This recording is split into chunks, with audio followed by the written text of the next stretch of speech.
Kita lagi cek Innova V Dieselmatic 2013-2014. Ini harganya lumayan mahal yang jelas, tapi kondisi dari suara mesin itu agak kedengeran aneh, tidak seperti Innova diesel pada umumnya. Ini kita masih cari-cari kondisinya dari mana permasalahan, suaranya kok rada aneh.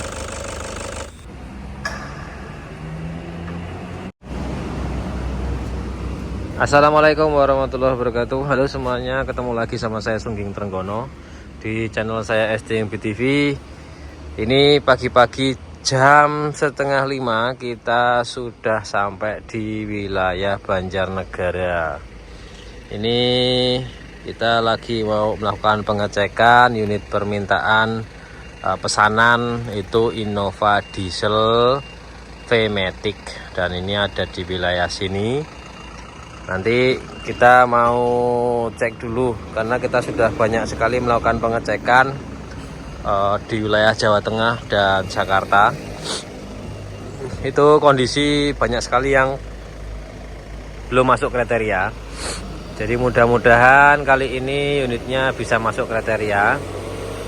Minta 248 juta. Platnya ibu kota tentunya. Nah, nanti seperti apa kondisinya langsung aja kita mau cek. Tadi jam 1 malam saya berangkat dari rumah. Ini sampai sini jam setengah 5 pagi. Jadi perjuangannya memang nyari mobil itu kayak waktu itu 24 jam kayaknya gitu. Itu demikian adanya lah pokoknya gitu ya. Mudah-mudahan sesuai sama perjuangan dan harapan kita. Dapat unit yang tidak menyusahkan, ya hanya susah saat mencarinya aja, tapi tidak menyusahkan ketika kita merawatnya gitu. Lanjut aja.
samping.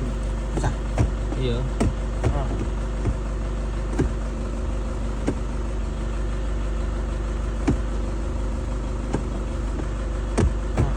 Terus biar ya. Terus mana? Ora gelem ora gelem Mas.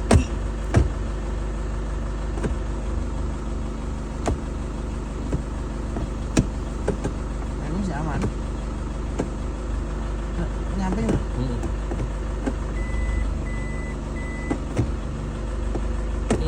Mantap.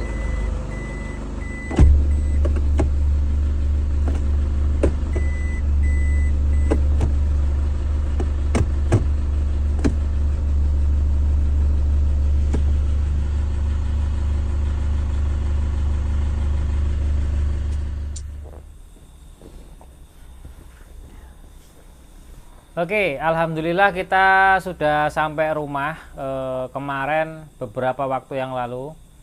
Jadi video itu kita ambil sebelum bulan puasa.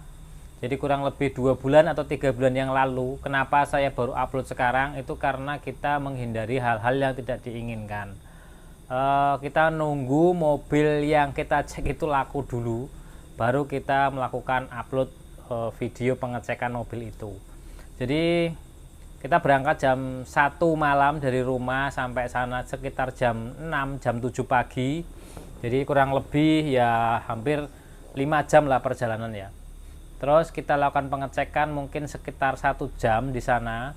Kita banyak temukan bodi yang sudah dicat ulang. Walaupun informasi dari penjualnya itu bodinya masih cat original. Di pintu belakang itu malah ada dempulan juga. Jadi memang penjualnya itu ya menurut penjualnya itu catnya masih ori. Nah, ya itu tadi klaim terhadap suatu kendaraan itu masing-masing orang itu punya kriteria sendiri-sendiri. Jadi ada orang yang jual mobil, setahu saya ini ori, tapi setelah kita periksa ternyata udah cat ulang.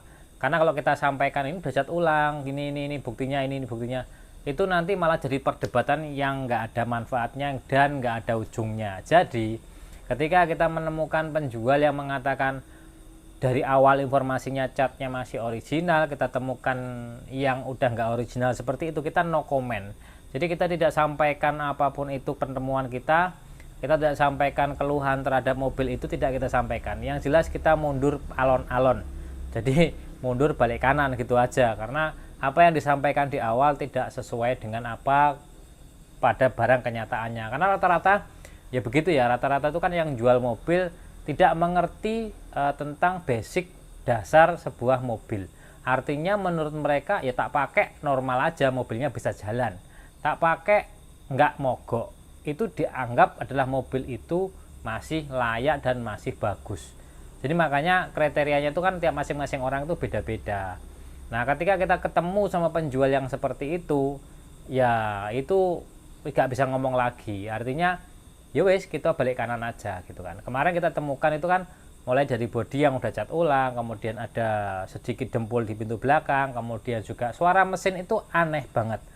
Jadi suaranya tuh ada pung pung pung pung pung pung pung pung pung pung gitu ya. Jadi aneh suaranya mesin itu, diesel itu. Walaupun memang sama-sama diesel itu tetap mesin diesel itu kan kasar ya. Tapi ada suara aneh di mesin itu ketika hidup. Dan itu kita cari-cari agak lama, itu kita belum nemu dari apa memastikannya gitu, suara pung pung pung pung pung pung pung gitu ya. Terus karena dari bodi aja udah nggak masuk, dari suara mesin itu yang kita cari juga itu udah nggak masuk, kemudian juga dari transmisinya, handle-nya itu ketika dari N mau digeser ke P itu keras, jadi kayak nyangkut gitu, jeduk jeduk jeduk gitu, nyangkut kayak ngelok gitu. Padahal dari N itu mau geser ke P gitu kan, karena dia bentuknya kan nggak tegak lurus gitu ya, jadi berupa zigzag seperti itu gigi-giginya. Memang kita sering banget kita temukan Innova yang Matic itu, baik yang rebound baik yang belum rebound itu sama. Jadi ketika P dipindahin ke N itu biasanya nyantol keras, jeduk gitu, walaupun posisinya kita sudah berhenti total, nggak di rem tangan gitu kan, injak rem kaki, itu posisi P kemudian dipindahkan ke N terus jeduk gitu. Jadi emang itu sering banget kita temukan yang diesel seperti itu. Nyari yang bener-bener kondisi nggak nyangkut itu ya rada-rada sulit banget gitu kan. Gitu. Jadi informasi buat teman-teman semua, ketika mau nyari mobil apapun mobilnya, sebenarnya itu kita wajibnya adalah jangan percaya 100% sama penjualnya, karena banyak sekali kita temukan tuh seperti itu. Jadi yang ngomongnya barangnya bagus, yang ngomong barangnya nol spek, yang ngomong barangnya tidak ada ragat lagi, siap jalan keluar pulau lah, yang tidak perlu ke bengkel lah, itu udah biasa umum dan biasa penjual. Jadi kita harus memastikan yang namanya barang bekas itu pasti ada minus. Terus yang namanya barang bekas itu pasti ada perlu servis. Hanya maksud kita tuh mana yang minusnya itu sesuai dengan tahun, mana minus yang sesuai dengan kilometer, mana minus yang maklum dimaklumin, dalam artian mobil dipakai. Contoh mobil baret-baret wajar gitu ya, itu ya sesuatu yang wajar aja. Terus naik kilometer umpamanya 100.000, kondisi ada rembes-rembes, ya itu sesuatu yang wajar. Kalau kilometer 100.000 kok nggak ada yang rembes, itu patut dicurigai habis bongkar mesin kan gitu. Jadi memang kita harus memposisikan mobil bekas itu sesuai dengan tahun dan sesuai dengan kilometer. Artinya ketika kilometer tercapai tertentu, umpamanya 80, pasti kampas rem ya tipis. Kalau ditanya, ya mobilnya masih bisa ngerem, ya memang kampas rem itu masih ada tapi tipis dan mobilnya masih bisa ngerem, tapi kan sudah tipis dan perlu dilakukan penggantian.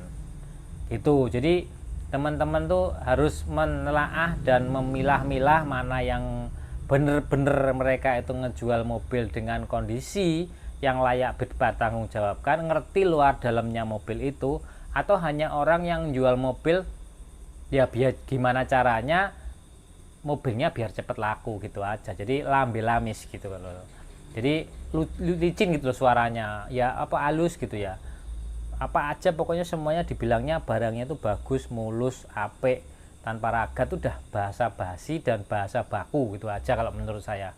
Gitu. Nah ini apalagi mendekati hari raya Idul Fitri seperti ini, jadi lebih teman-teman harus berhati-hati lagi, jangan sampai karena keburu-buruan pengen dapat mobil buat hari raya itu malah menjadikan kita terjerumus dengan mobil yang barangnya tidak masuk dibeli. Nanti akhirnya malah menyusahkan semua pihak gitu, baik yang punya ya susah, bengkelnya ya susah gitu teman-teman. Saya Ari, wassalamualaikum warahmatullahi wabarakatuh. Semoga video ini bermanfaat. Tetap hati-hati dalam mencari mobil bekas, bukan menakut-nakuti, tapi kehati-hatian kita itu bisa menyelamatkan kita dan keluarga kita. Oke ya.